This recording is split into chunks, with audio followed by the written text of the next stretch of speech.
Well, while he's doing that, let me ask you, how many people in this room know where Grenada is? I'm impressed. When I first went there, I had no idea where it was. I don't even know that I knew what the Caribbean was. But I fell in love with it, and I've been in love with it ever since then. My presentation is a little bit different from Christine's because I do not live in Grenada, although I will be there as a snowbird beginning this October. However, I've been going to Grenada since 1968. Very different island. I think Jim in his introduction made a comment about the fact that we kind of tend to lump the Caribbean into one, palm trees, sandy beaches, all that. They're each very, very different. Even the English islands. There are Dutch islands, the French islands, the English islands, but they're all very different. They share somewhat of the same history, but they also have their individual characteristics. I love Grenada because it's much more quiet than Jamaica. It takes forever to get there, which is good for me because there's no casinos, there's none of the things that we don't like about tourists. Cruise ships come in, yes, typical. They stay for a couple of hours. My favorite story is way back when my husband then and I ran what was called a headboat, which is a big sailboat. And we're provisioning the boat, trying to get out for the next charter. And this lady comes and taps me on the shoulder and says, "Excuse me, where is this?" I said, "Where's what?" She says, "This, where is this?" I said, "This is St. George's."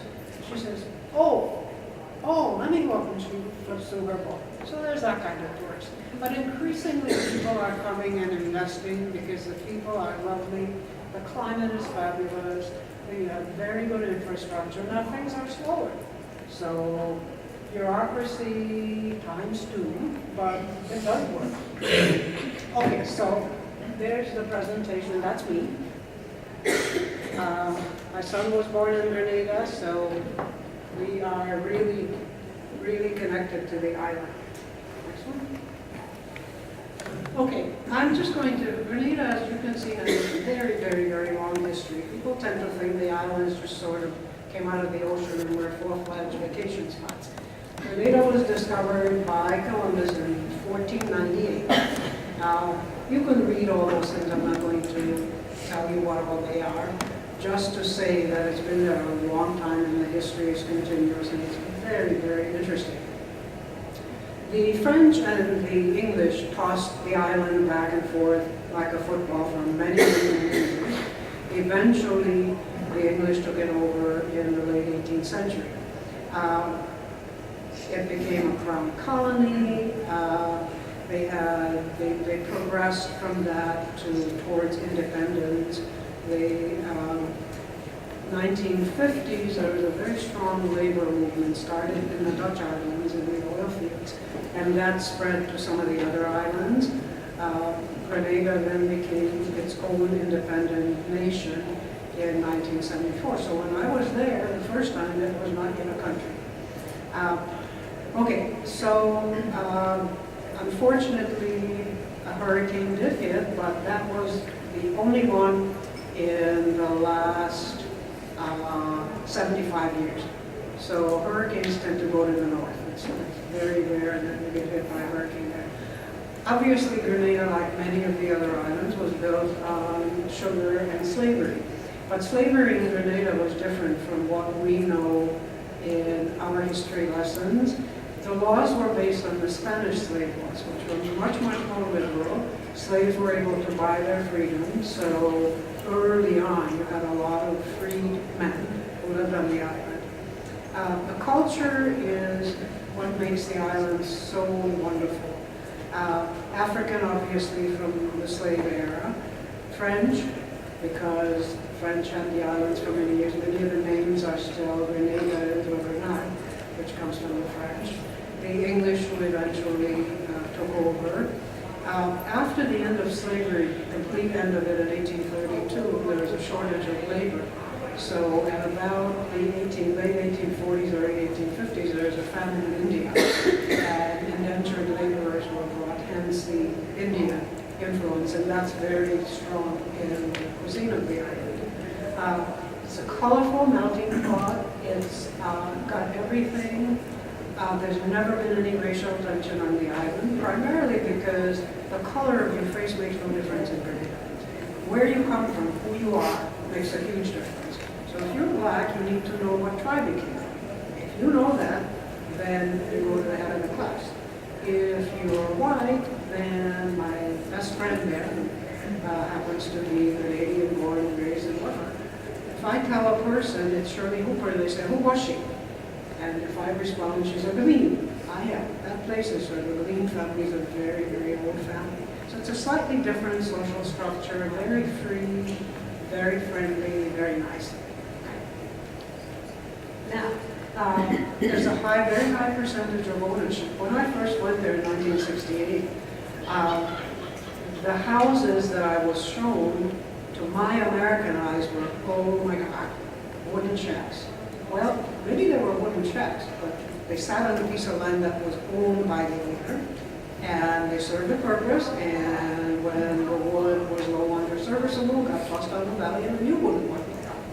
So ownership is very, very high, and now, of course, there's some beautiful, beautiful homes that are built by two big architectural firms. There's native stone in Grenada, beautiful hardwood.